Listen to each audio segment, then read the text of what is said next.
Hello, everyone. I am Citizen Spokeswoman Rachel Lester. Today is July 31st, 2024. This is the live daily briefing of the Israeli Citizen Spokespersons Office. We are live on Instagram, on X, on YouTube, and on LinkedIn, and available afterwards wherever you get your podcasts.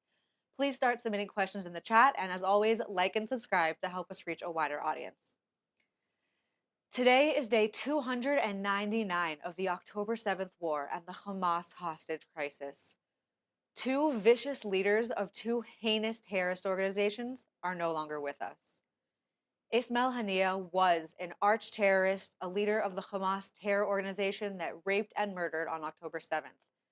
He called the massacre a victory and for people in Jordan, Syria, Lebanon, and elsewhere to join his war. A few hours ago, Haniyeh was meeting with Iran's leaders. Alongside Hezbollah and the Houthis, he was chanting, "Death to Israel, death to America." Hours later, Haniyeh was hit with a missile. Haniyeh will never call for death again. America got to bin Laden, and Israel allegedly got to Haniyeh. Hezbollah's number two, Fouad Shakur, was behind this week's massacre of 12 children playing soccer in northern Israel. Shukr was behind the murder of 85, with over 300 injured, of the bombing of Amia, the Jewish community center in Buenos Aires, and the largest terrorist attack in Argentina's history. Shukr was behind the murder of 307, including 241 U.S. military members in the Beirut U.S. barracks bombing. And a few hours ago, another missile found Shukr in Beirut. Shukr was sanctioned by the U.S. and had a $5 million bounty on his head. Haniyeh was also U.S. sanctioned. Maybe Israel should get a check? Because Israel isn't just defending its people from these blood-soaked murderers. These evil men were key to Iran's seven-front war on the Jewish state and Iran's attacks on the Jewish people. But they were also agents of death in Iran's war on the region and on the West itself. Israel warned, Hamas and Hezbollah's murderers are dead men walking. Nobody murders Israelis and gets away with it. If the message was missed in Beirut, we hope it was received clearly in Tehran. We hope all of Iran's terror minions gathered around their mullahs and their new president took note. In the last 24 hours, Israel has shown that nowhere is safe for jihadis who want to murder its people. There is no immunity in Beirut and no immunity in Tehran. Israel will go to the ends of the earth to bring its people home to safety and its captors to justice. Let me remind you, Israel did not ask for this war, not for the barbaric Hamas rapes and murders on October 7th, and not for the 6,500 rockets, missiles, and drones launched by Hezbollah in Lebanon. But Israel will do what it must to protect its people and end the war. Israel is breaking Hamas in the Gaza Strip. Israel stands ready to push back Hezbollah if they don't end their war. And Israel will act against all of Iran's proxy armies, wherever they may be, as they showed in last week's strike on the Houthi terror pirates in Yemen. The Tehran conference began with Iran's Iraqi proxies saying that they will attack Americans. And it ended with Iran's Lebanese and Gazan proxies being hit hard in Tehran. Tell your leaders, now is the time to apply pressure and ensure that Iran understands the message. It must end its war. Now is the time to back Israel. Before we take questions, a few words to our viewers. For all those asking what you can do to help, there are links to a JGive campaign across our social media. Those donations provide the support that we need to keep getting the word out. I'd also ask that you sign up to our email list. I promise we won't bother you with junk. This will just allow us to get you our message directly and occasionally share special content. Now let's take some questions live from our social media audience. Our first question comes from YouTube. How have other countries in the region responded to these assassinations?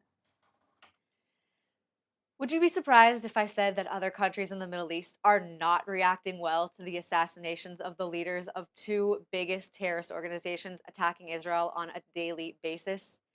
Iran's supreme leader Khomeini said that Iran has a duty to avenge Hania and vows a harsh punishment for Israel. Syria said the assassination could set the region ablaze, as if Israel hasn't been figuratively and literally on fire for nearly 10 months. Jordan condemned killing Hania in the strongest terms.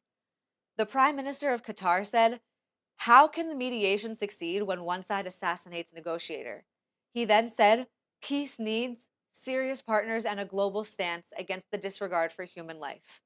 The problem is, sorry, the problem is, Mr. Prime Minister, that Israel Hania, that, I'm sorry. The problem is, Minister, the prob, I'm very sorry. The problem is, Prime Minister, Ismail Haniyeh did not and has never stood for human life. He and the terrorist organization that he led, aim to destroy as much human life as they possibly can on both sides of the conflict. We did not lose a good faith negotiator who wanted peace. No, we lost an evil man who was hiding far from Gaza while forcing his people to suffer a brutal war that he started. What all of these countries need to realize, what everyone needs to realize, is that enough is enough. We had the chance to take out the mastermind behind the deadliest day in our country's history, and we took it because no one else was going to. This is an important day for Israel and the Jewish people. It's also an important day for everyone around the world to decide if they stand with Israel or with terrorism. Because as far as I'm concerned, it's time to either get on Israel's side or stay on the losing side, but enough is enough. Our next question comes from Instagram. Do you think that the assassination will hurt the hostage deal negotiations? You know, I was reminded of something important this week. I was fortunate enough to tour Israel with Mossab Hanan Yosef, the son of Hamas. He said that he knows from how he was raised that the other side only responds to firepower. They don't respond to what they perceive as weakness. So maybe us applying maximum pressure, maybe the assassination of the leader of the genocidal rapist regime will scare them into backing down a bit from their ridiculous demands. Our next question comes from Bamboo Sarah on YouTube. At this time, is the IDF any closer to knowing where Sinwar is located? That's a great question, and I wish I had a good answer for you. I don't think that the IDF is any closer to knowing the location of Yahya Sinwar or being able to carry out an assassination on this incredibly important target. As we saw, though, nobody thought that Israel was going to be able to take out allegedly Ismail Haniyeh. So we might be surprised in the coming days with another assassination of a high-value target. We have to wait and see. Our next question comes from T. Fraid. What do we expect in terms of a retaliation from Iran? It's a good question because everyone in the region is playing this game of wanting to have the last word, wanting to show strength, but not wanting to escalate into an all out war that would damage both sides tremendously and irreparably. I think that what we can expect from Iran is probably, and just to be clear, this is only my speculation, I'm not getting this from any official source. I think that we can probably expect something serious like the rockets that we had in April to show their anger over the assassination of not one, but two of its terror proxy leaders that were very high up in Iran's chain of command. I do think that this is the time to be on high alert in Israel. We have not had any change in the home front command instructions as of yet, but I do think that we all need to just be on high alert, not plan on going to northern Israel anytime soon, if avoidable, and just make sure that your bomb shelters are open and that you know how to handle yourself in case of emergency.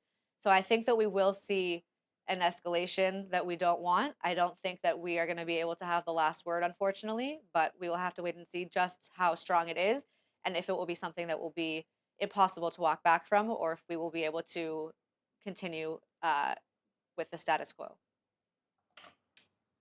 Our next question comes from Seoul on YouTube Live. Was the killing of Shuk in Beirut in response to Hezbollah's killing of 12 children in the north of Israel, or was it simply seizing an opportunity? That's a good question. I think it was both, but I do think that it was the direct response to the horrific massacre in Majd al-Shams that we saw earlier this week. Um, I don't think that you can kill 12 innocent children that were just playing soccer in cold blood and get away with it. And I think Israel wanted to send that message directly and clearly to Hezbollah that if they have the terrible idea of striking in populated areas in the northern Israel anytime soon again, it's one thing to be shooting in open areas, and the damage that is being done to Israel is disgusting and horrific. But it's another thing entirely to shoot directly into a soccer field full of children playing, children and teenagers that have nothing to do with this war. And I think Israel wanted to make very clear, yes, I think we had the opportunity and we took it, but I think we probably had the opportunity and didn't take it because we didn't want to escalate the situation more than has already been escalated. But I think once Hezbollah crossed that very dramatic red line of massacring those 12 children and injuring several more, I think this was the response that Israel needed to show in order to, as I said, show that we are not weak, that we are strong, and to deter any future attacks of a similar nature. Our next question comes from YouTube Live. Are the eliminations of Daif, Shuk, and Hania largely symbolic, or do you expect that they will have a significant impact on Hezbollah and Hamas's operations? I think that they will have significant impacts on both Hezbollah and Hamas's operations because a military is only as strong as its leaders. A military can only function when it's getting instructions from somebody above that's making those decisions. So I do think that there are people who are going to be stepping up and taking their places, and there will be more people to take out when the time comes. But in the meantime, I think people in Hezbollah and in Hamas are kind of running around with their heads cut off, thinking, "What do we do now? How do we proceed?" And that's good for Israel. We want them to be scared of attacking us because they know that the response that they'll get from us is going to be serious, and we're not going to take this tit for tat little game anymore. So I do think that every major terrorist leader that is eliminated is a decisive victory for Israel and will actually have a tangible effect on how Hamas and Hezbollah operate. Our next question comes from Simone on Instagram Live. Is it still safe to travel to Israel? I've seen many airlines have already canceled flights. Yes, I do think that it is still safe to visit Israel. My mom is actually here with me right now. She just got here 2 weeks ago, and so far, so good. We have a bomb shelter in our building. We know what to do in case a siren goes off. But as besides that, we are living our lives. We are not letting the terrorists win. Not only are they trying to terrorize us with missiles and drones and lighting our fields on fire and killing our children, but they're trying to enact psychological terrorism every single day and disrupt the way that Israelis and Jews around the world live their lives. And they want to instill in us this fear of just living normally. We cannot let that be their victory. We have to continue visiting Israel and traveling around. And yeah, I would say that this is not the time to visit northern Israel, but I happen to have been in northern Israel just last week on a visit of Kiryat Shmona to see the damage being done to the biggest city in northern Israel. And I was fortunate there were no rockets during the time that I was visiting. There was a rocket attack an hour after I was visiting, and the people that I had been with stayed in the bomb shelter and they were okay. So, it does seem scary over here, but it is still Israel. We are still protecting ourselves. Israel is still the country the best country in the world to defend its citizens and its people. And I would say if you want to come to Israel, this is still a great time. Our last question comes from JJR from New York on Instagram Live. What should Israeli civilians and citizens do to prepare for emergencies due to any potential retaliations from hostile parties? To prepare for major escalations, I would say that you have to check the home front command's instructions and stay updated on that regard.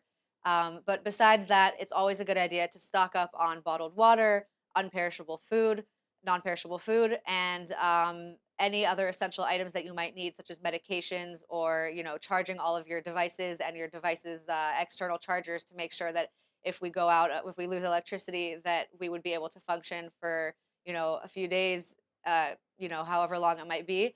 Um, I think prepare the same way that you would prepare for a natural disaster: bottled water, food, medication, electronics, and having a plan with your loved ones in order to make sure that if you can't reach each other, that you have a plan. That's all we have time for today. Thank you so much for tuning in, and please join us tomorrow at 3 p.m. Israel time, 8 a.m. Eastern time. Until then, stay safe.